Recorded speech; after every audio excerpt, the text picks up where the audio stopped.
வணக்கம், நான் நயினார் நாகேந்திரன் பேசுகிறேன். வரும் 22ஆம் தேதி மதுரையில் முருக பக்தர்கள் மாநாடு நடைபெற இருக்கிறது. அனைவரும் கலந்து கொண்டு சிறப்பிக்குமாறு அன்போடு வேண்டுகிறேன். நன்றி, வணக்கம்.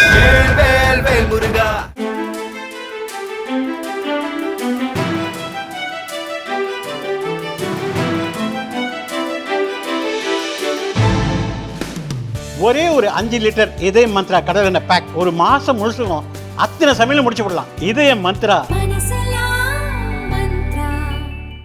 7 தலைமுறைகள் பாரம்பரியமிக்க ஒரே சித்த மருத்துவ ஸ்தாபனம் சேலம் சிவராஜ் சித்த வைத்தியசாலை. ஆண்கள் குறைபாடு மற்றும் குழந்தையின்மைக்கு பக்கவிளைவு இல்லாத சிறந்த முறையில் சிகிச்சை செய்து வருகின்றோம். தொடர்புக்கு 9842722500. நேர்களே வணக்கம், இது சாணக்கியா.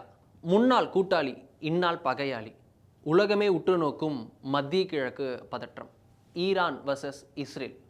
இதுதான் உலகம் முழுக்க இப்போ இருக்கக்கூடிய பிரதான டாக்கிங் பாயிண்ட்டாக இருக்கிறது. இதை இரு நாடுகளுக்கு இடையேயான மோதல் அப்படின்றத தாண்டி, பிராந்திய பதற்றம் அப்படின்றத தாண்டி உலகளாவிய அளவில் பொருளாதார தாக்கங்களையும் கொண்டது. ஃபியூச்சரிஸ்டிக்காக பார்க்கும்போது ஒருவேளை இது அடுத்த கட்டத்தை நகர்ந்தால் இது மிகப்பெரிய ஒரு உயிரிழப்புகளை ஏற்படுத்தக்கூடிய பிரச்சனையாகவும் மாறும் அப்படின்ற ஒரு அச்சமும் நிலவுகிறது. ஏற்கனவே ரஷ்யா உக்ரைன் போர் நடந்து கொண்டு இருக்க, இதுவும் துவங்கிவிட்டால் இது உலகை கரெக்டாக 2 பிளாக்காக பிரித்து வேர்ல்டு வார் 2 எப்படி நகர்ந்ததோ அதே துணியில் இதுவும், அதே பாணியில் இதுவும் நகர்கிறதோ அப்படின்ற அச்சத்தை, அதே பேட்டர்னில் இருக்கோ அப்படின்ற கேள்விக்குறியும் இந்த பிரச்சனை எழுப்பியிருக்கிறது. அதே பார்ட்னர்கள், அதே மேற்கத்திய நாடுகள் அப்படின்னு போய்கொண்டிருக்கிறது. இந்த நிலையில் தான் இஸ்ரேல் ஈரான் மீது ஒரு முக்கியமான டார்கெட் வச்சு நகர்ந்துட்டு இருக்காங்க. அது நியூக்ளியர் கான்ஃப்ளிக்டாக மாறக்கூடிய அதிக வாய்ப்பு இருப்பதாக வல்லுநர்கள் அஞ்சுகின்றனர். அது பற்றிய சாணக்கியாவின் சிறப்பு எக்ஸ்பிளைனர் தான் இது. Iran versus Israel nuclear conflict immanent அப்படின்றது தான் கேள்விக்குறி.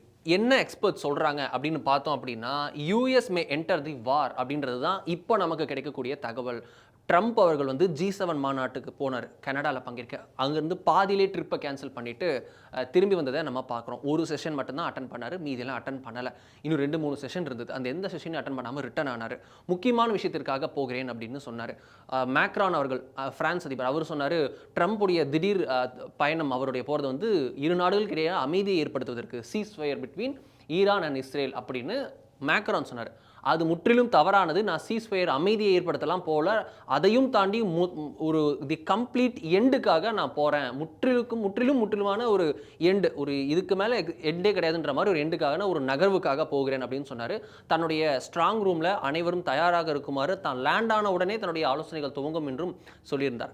ஸோ யூஎஸ் விரைவில் ஈரானுக்கு எதிராக இஸ்ரேலுடன் கைகோர்த்து ஈரான் மீதான தாக்குதல்களை தொடங்கும் அப்படின்ற தகவல்கள் வருகிறது. இப்போ வரைக்கும் பார்க்குறோம், நேட்டோ படைகள், அமெரிக்கா உள்ளிட்ட நேட்டோ படைகள் மேலிடமாக அவங்க மேலோட்டமாக இருந்து கொண்டு இஸ்ரேலுக்கான தற்காப்பு விஷயங்கள் மட்டும் செய்து வராங்க. இப்போ நேரடியாக அவர்கள் அட்டாக்ல இறங்கலாம் அப்படின்ற முதற்கட்ட தகவல் இருக்கிறது. அதுக்கடுத்து பார்த்தோம்னா, நேட்டோ கலெக்டிங் இன்டெல். நேட்டோ நாடுகள் இது ஒட்டுமொத்தமாக இறங்கியிருக்கிறாங்க. இது அமெரிக்காவோட நிற்கல. அமெரிக்கா இஸ்ரேலிடம் அந்த ஆப்ரஹாம் அக்கார்டு இருக்குல்ல, அந்த ஆப்ரஹாமிக் அக்கார்டு மட்டும் இல்லாமல் அதை தாண்டி யூகே போன்ற நாடுகளும், பிரான்ஸ் போன்ற நாடுகளும் அவர்களுடைய போர் விமானங்களை அனுப்பி இன்டெல் கனெக்ட் பண்ணிருக்காங்க அப்படின்றது கூட நமக்கு தகவல்களாக கிடைக்கிறது.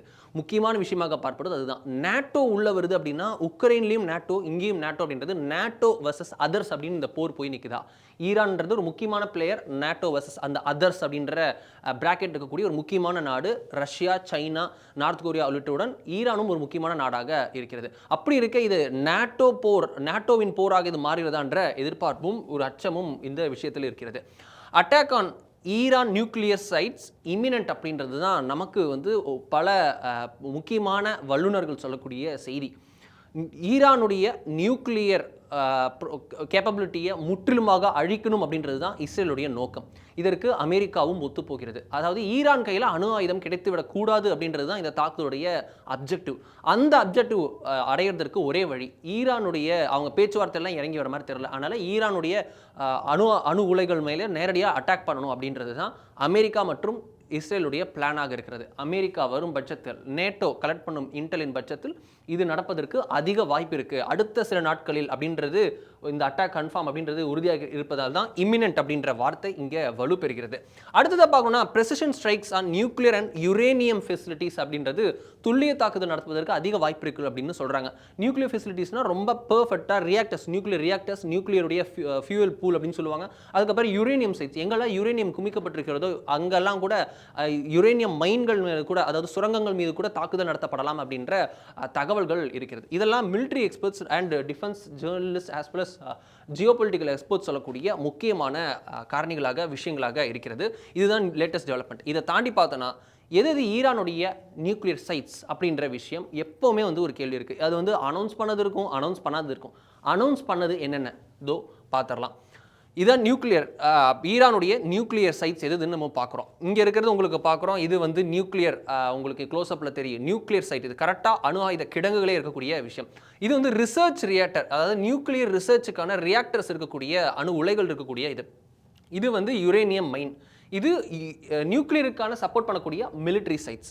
இது எங்கெங்கே இருக்குது அப்படின்னு பார்த்தோம் அப்படின்னா, உங்களுக்கு ரிசர்ச் ரியாக்டர் எங்கெங்கே இருக்குது, போனாப்ல இருக்குது, ராம்சரில் இருக்குது, டெஹரானில் இருக்குது. இந்த 3 இடங்களும் முக்கியமான ரிசர்ச் ரியாக்டர்ஸை கொண்டிருக்கிறது, அணு ஆராய்ச்சி உலைகளை கொண்டிருக்கிறது. இந்த 3ம் போனாப், ராம்சர், அதே போல் டெஹ்ரான்.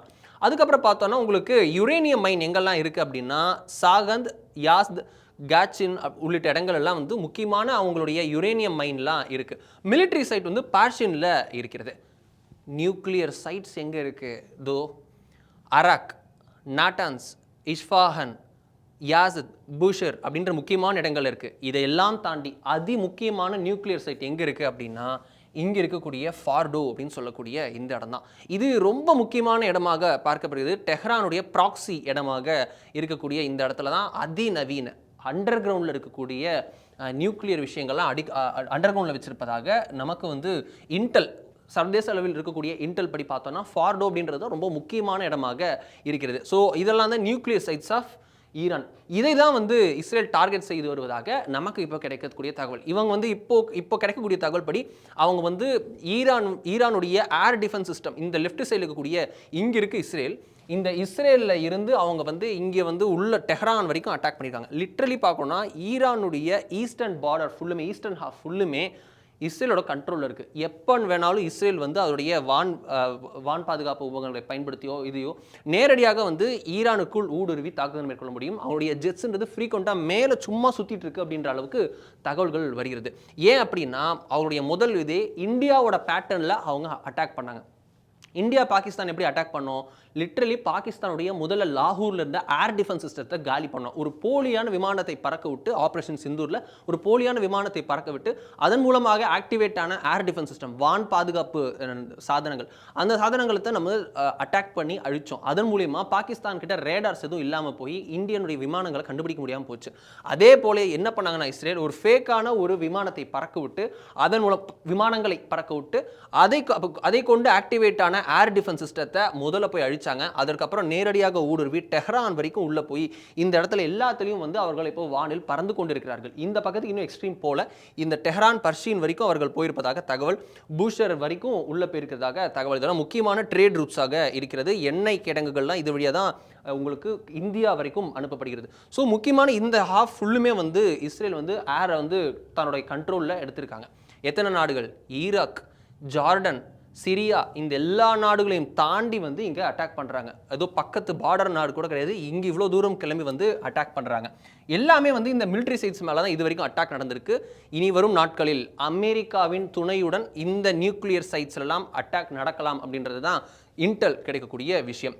ஓகே, நியூக்ளியர் சைட்ஸில் அட்டாக் நடக்குது, அதனுடைய எஃபெக்ட்ஸ் என்னவா இருக்கும் அப்படின்னு பார்த்தோம் அப்படின்னா, effects vary with reactor itself is attacked or the fuel pool.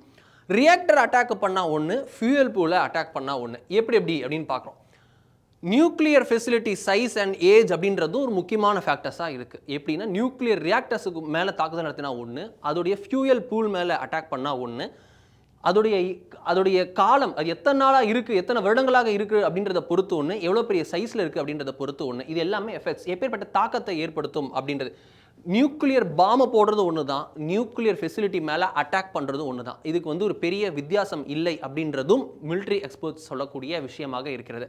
அணுகுண்டை போட்டு தாக்குதல் நடத்துவதற்கு சற்றும் குறையாமல் இணையானது தான் அணு உலைகள் மீதே தாக்குதல் நடத்துவது. இது வந்து உங்களுக்கு எங்கே வேணால் அட்டாக் பண்ணலாம். பட் ஆனால் இது கரெக்டாக எங்கே அணு உலை இருக்கோ அதன் மேலே தாக்குதல் நடத்தினால் அந்த இடமே வந்து உங்களுக்கு ஃபுல்லாக வந்து ஒரு உயிரினங்களே வாழக்கூடிய முடியாத அளவுக்கு இருக்கக்கூடும் அப்படின்னு சொல்கிறாங்க. சரி, ஓகே, இதில் வேற என்ன நமக்கு நம்பர்ஸ் இருக்குன்னா, reactors are very well protected அப்படின்றது நமக்கு கன்ஃபார்ம்டு நம்பர். ரியாக்டர்ஸ் வந்து அவங்க ரொம்ப பாதுகாப்பாக வைத்திருக்கிறார்கள் அப்படின்றது கன்ஃபார்ம்டு. அதோடைய ஏர் டிஃபென்ஸ் சிஸ்டத்திலிருந்து எல்லாமே வந்து அதிகமாக அங்கே கூடுதல் பாதுகாப்பு வைக்கப்பட்டிருக்கிறது ஈரானால். இது உலகம் முழுக்க இருக்குது, ஈரானில் அதிகமாகவே இருக்குது, ஏன்னா த்ரெட் அதிகம். ஸோ டேமேஜஸ் அப்படின்றது லெஸ் பாசிபிள் அப்படின்றது தான் எக்ஸ்போர்ட் சொல்லக்கூடியது.